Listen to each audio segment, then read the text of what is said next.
pada video kali ini, saya dan teman-teman saya akan menjelaskan bagaimana pemerintah mengalokasikan pengeluaran negara melalui APBN 2026, khususnya di bidang kesehatan, dengan fokus pada program Jaminan Kesehatan Nasional atau JKN yang diselenggarakan oleh BPJS Kesehatan. Pembahasan ini juga akan menggambarkan alasan, kebutuhan, serta bentuk intervensi pemerintah berdasarkan analisis kebijakan pengeluaran negara. Menurut Kementerian Keuangan atau RAPBN 2026, total anggaran kesehatan nasional tahun 2026 mencapai Rp244 triliun, sehingga sektor ini menjadi salah satu prioritas utama APBN.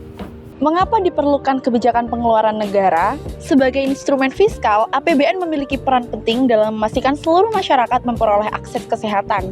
Pada tahun 2026, pemerintah kembali menempatkan sektor kesehatan sebagai prioritas utama karena masalah kesehatan di Indonesia masih cukup kompleks. RAPBN 2026 menegaskan bahwa alokasi besar di sektor kesehatan diarahkan untuk menjaga keberlanjutan JKN. Menurut pernyataan Menteri Kesehatan, beban biaya kesehatan masyarakat meningkat setiap tahun, terutama untuk penyakit kronis dan layanan rujukan. Selain itu, Kementerian Kesehatan juga menyebutkan bahwa lebih dari 60% masyarakat miskin dan rentan masih bergantung pada pembiayaan pemerintah, sehingga dukungan fiskal menjadi sangat krusial.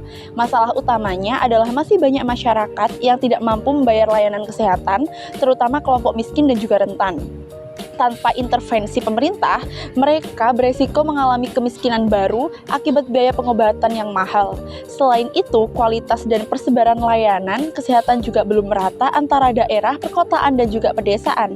Oleh karena itu, pemerintah membutuhkan program yang dapat, satu, untuk mengurangi beban biaya kesehatan, kedua, untuk menjaga akses layanan tetap merata, dan juga ketiga, melindungi kelompok masyarakat miskin dan juga rentan. Dalam konteks inilah, JKN melalui BPJS Kesehatan menjadi program utama yang harus terus didanai oleh APBN. Pada tahun 2026, pembiayaan PBI menjadi komponen terbesar dari alokasi 69 triliun sesuai pernyataan Menteri Keuangan dan juga RAPBN 2026. Bidang kesehatan merupakan contoh klasik dari kegagalan pasar sehingga pemerintah wajib hadir. Pertama, terdapat eksternalitas positif seperti imunisasi atau pengobatan penyakit menular yang manfaatnya dirasakan oleh seluruh masyarakat. Jika diserahkan ke pasar bebas, layanan seperti ini tidak akan disediakan secara optimal. Kedua, informasi yang tidak simetris antara pasien dan penyedia layanan kesehatan membuat masyarakat sulit menilai kualitas dan harga layanan, sehingga mereka lebih rentan terhadap biaya tinggi. WHO sendiri menegaskan bahwa sektor kesehatan adalah sektor dengan asymmetric information paling tinggi di negara berkembang termasuk Indonesia. Ketiga, layanan kesehatan memiliki karakteristik quasi public good, artinya layanan ini penting dan harus dijamin negara karena tidak semua orang mampu membeli di pasar. Dan keempat, biaya konsumsi layanan kesehatan sangat tinggi sehingga tanpa subsidi masyarakat miskin tidak akan mampu mengakses layanan dasar sekalipun. Menurut Kemenkes sendiri, biaya rata-rata rawat inap naik 8-12% per tahun. Data BPJS Kesehatan 2025 juga menunjukkan bahwa penyakit kronis seperti jantung dan ginjal menyerap lebih dari 35% total klaim nasional yang merupakan bukti nyata terjadinya kegagalan pasar. Semua kondisi kegagalan pasar ini menjadi dasar mengapa negara perlu mengatur, membiayai, dan menjamin keberlanjutan JKN. Untuk mengatasi kegagalan pasar tersebut, pemerintah melakukan berbagai bentuk intervensi melalui APBN 2026. Yang pertama yaitu intervensi produk. Pemerintah berinvestasi dalam penyediaan layanan kesehatan seperti peningkatan kapasitas fasilitas kesehatan, pelayanan rujukan nasional, layanan ibu dan anak, penanganan penyakit kronis. Semua layanan ini digunakan melalui mekanisme JKN. Pendanaan ini bersumber dari total anggaran kesehatan sebesar Rp244 triliun sesuai RAPBN 2026. Yang kedua yaitu intervensi distribusi. Ini dilakukan melalui yaitu yang pertama pembayaran iuran PBI bagi 96,8 juta orang. Kemudian peningkatan dukungan operasional BPJS, penjaminan pembiayaan klaim rumah sakit. Menurut Badan Kebijakan Fiskal, 70% dari alokasi, yaitu 69 triliun tersebut diarahkan untuk iuran PBI. BPJS Kesehatan juga mencatat klaim pelayanan nasional telah mencapai kurang lebih 155 triliun per tahun, sehingga subsidi pemerintah sangat diperlukan. Kemudian yang terakhir yaitu intervensi konsumsi. Melalui JKN, pemerintah memastikan masyarakat dapat mengkonsumsi layanan kesehatan tanpa hambatan biaya, bahkan layanan yang mahal seperti operasi, rawat inap, atau pengobatan penyakit kronis Menurut Kemenkes 2026, total peserta yang dijamin melalui APBN mencapai 146 juta jiwa yang mencakup peserta BPI dan peserta subsidi lainnya. Skema ini melindungi 146 juta peserta termasuk 96,8 juta PBI berdasarkan keputusan Menteri Sosial. Selanjutnya, bentuk program JKN dalam APBN 2026 antara lain yang pertama, target program. Program JKN melalui APBN 2026 menyasar pada masyarakat miskin dan tidak mampu sebagai peserta PBI.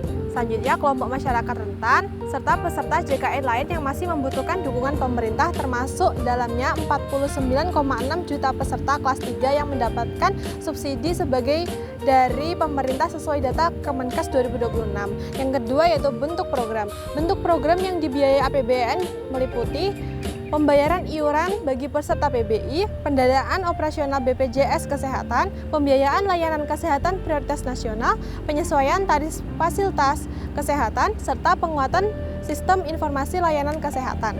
Semua kegiatan ini menggunakan anggaran sebesar 69 triliun sebagaimana dijelaskan Menteri Keuangan dalam RAPBN 2026. Ketiga, penanggung jawab. Pelaksanaan program merupakan kerjasama antara pemerintah pusat sebagai penyedia anggaran, BPJS Kesehatan sebagai penyelenggara JKN, serta fasilitas kesehatan pemerintah dan swasta sebagai pemberi layanan. Saat ini, lebih dari 60% rumah sakit swasta telah bekerja sama dengan BPJS Kesehatan sehingga jangkauan layanan semakin meluas.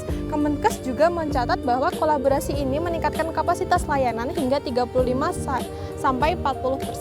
Yang keempat, kapan dan di mana program dilaksanakan, yaitu program ini dilaksanakan sepanjang tahun anggaran 2026 dan berlaku secara nasional. Layanan diberikan di seluruh fasilitas kesehatan yang bekerja sama dengan BPJS. Kesehatan ini mulai dari puskesmas hingga rumah sakit rujukan.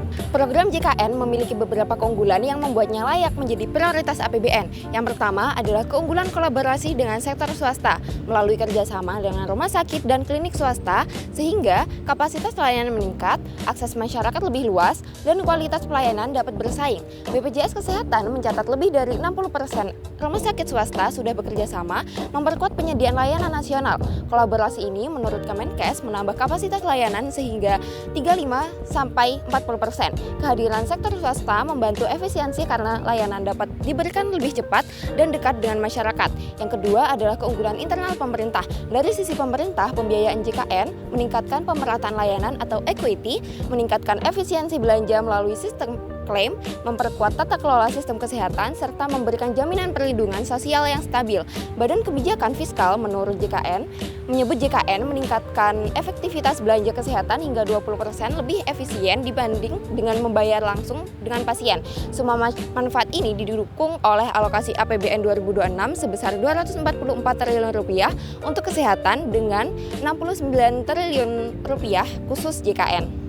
Secara keseluruhan, pengeluaran APBN 2026 untuk program JKN melalui BPJS Kesehatan menunjukkan komitmen negara dalam menjamin hak kesehatan masyarakat melalui pendanaan PBI, dukungan operasional BPJS, dan pembiayaan layanan prioritas.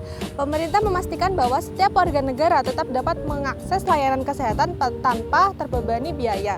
Program ini mencakup 146,4 juta peserta termasuk 96,8 juta penduduk miskin serta 49,6 juta peserta kelas 3 bersubsidi dengan dukungan anggaran sebesar 69 triliun dari total 244 triliun anggaran kesehatan nasional. JKN bukan hanya program perlindungan sosial tetapi juga pondasi penting menuju Indonesia yang lebih sehat dan sejahtera.